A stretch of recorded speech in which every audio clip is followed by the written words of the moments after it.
Now we turn to our first speaker from the Mobilising for Action research theme. Tēnei te karanga kia Ariana Apiti. Now the title of her kōrero is He Taonga Kē Ngā Kaumātua, Kaumātua Perspectives of Te Taiao, Ngahere and Taonga Species. Ariana Apiti works as a research assistant in the Centre for Indigenous Psychologies, hosted by Massey University, and is a tutor in the School of Psychology. Ariana completed her Masters in 2021 and has since been working alongside members of the Centre for Indigenous Psychologies, exploring Indigenous approaches to various research topics. She is not here? Yes, she is here. We're all going to come up. Okay, what about we're all creeping up, like maybe it's the drama that's about to happen. Well, tēnā koutou katoa, I'm sure you can all introduce yourself.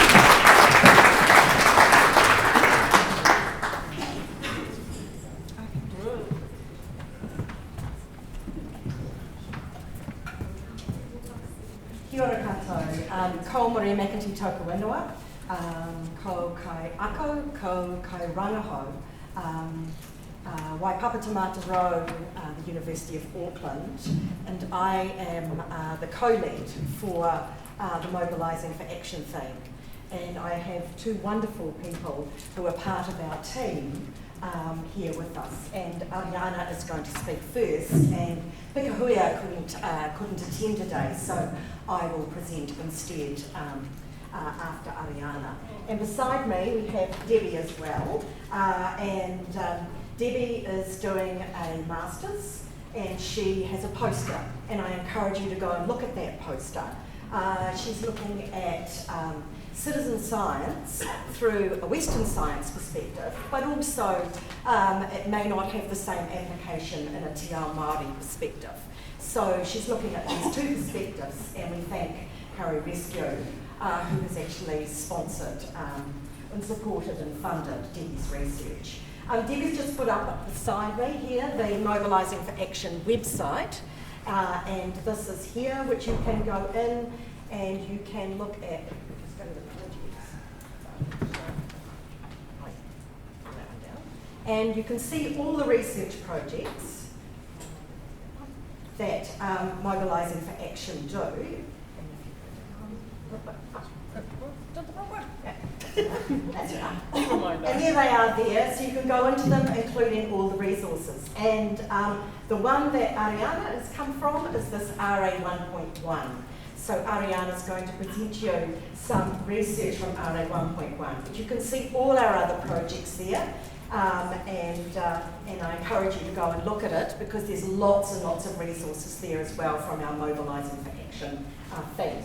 So Ariana, it gives me great pleasure to introduce, to bring you on and to talk about the work you have been doing in RA 1.1. So, kia ora. Is that good? Kia ora, Marie, and kia ora, Stacey. Tēnā koutou katoa, ko Makio, ko Karioi, ngā mauna, ko Waiawa, ko Aotea, ngā wai. Ko Mātātua, ko Tainui, ngā waka, ko Omarumutu, ko Okapu, ngā marae, ko Te Whakatōhea, ko Tainui, ngā iwi, ko Ariana Apiti. Tōku ingoa. Today, thank you all for your presence. I've been given the opportunity to speak to you about a research topic. The Centre for Indigenous Psychology's research team has been working on over the past couple of years, funded by, as Marie said, the Mobilising for Action theme. This rangahau came to be in year one of the project, He Taonga Kē Ngahere, which aims to delineate diverse realities and understandings of Māori as we relate to taiao, ngahere, kauri and mutasis in particular. The wider research team, pictured here, had a series of focus groups with a range of rōpū Māori. This project sought to understand an Indigenous Māori psychological perspective, which acknowledges Māori worldviews into the biodiversity space in Aotearoa. Overall findings reveal Māori value te taiao, ngahere and Taonga species although this manifests differentially according to a range of factors. For example, kaumātua were often future-focused and highlighted the need to develop solutions to protect ngahere and te taiao with urgency for future generations. From here, kaumātua will take the focus of today's presentation. As many of you here will already know, kaumātua are the elders of Māori communities who have accumulated knowledge and experience over time, and therefore they are revered as integral figures amongst their people. In November 2020, members of the Centre for Indigenous Psychologies engaged in kōrero with a kaumātua group in the rohe of Muaupoko. Some kaumātua had whakapapa connections to this rohe and others did not. Some of the key findings that arose about te taiao and ngahere from the wānanga were recollections of childhood, reflections over time, and concern for the future. The first key theme was the fond memories of the elders' relationships with ngahere. A selection of quotes have been chosen to highlight this theme. The elders were described as being intimately interconnected with ngahere through their regular access and engagement. The ngahere supplied all the spiritual and physical necessities for a healthy life. Kaumātua reflected how they actively learnt and practiced activities as children, and activities were shrouded in tikanga, including the use of chanting, karakia, and making offerings. They had great respect and care for the ngahere, which was based on ontological beliefs about atua being ever present. As described by one of the kaumātua, the bush was their life, they were the bush, and the bush was them.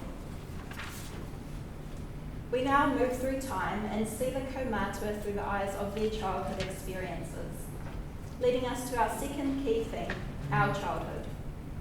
As kaumātua reflected on their childhood, they held many memories of experience with both te taiao and ngahere. Many expressed not being consciously concerned about te taiao as children, yet their everyday experiences ensured engagement on a daily basis.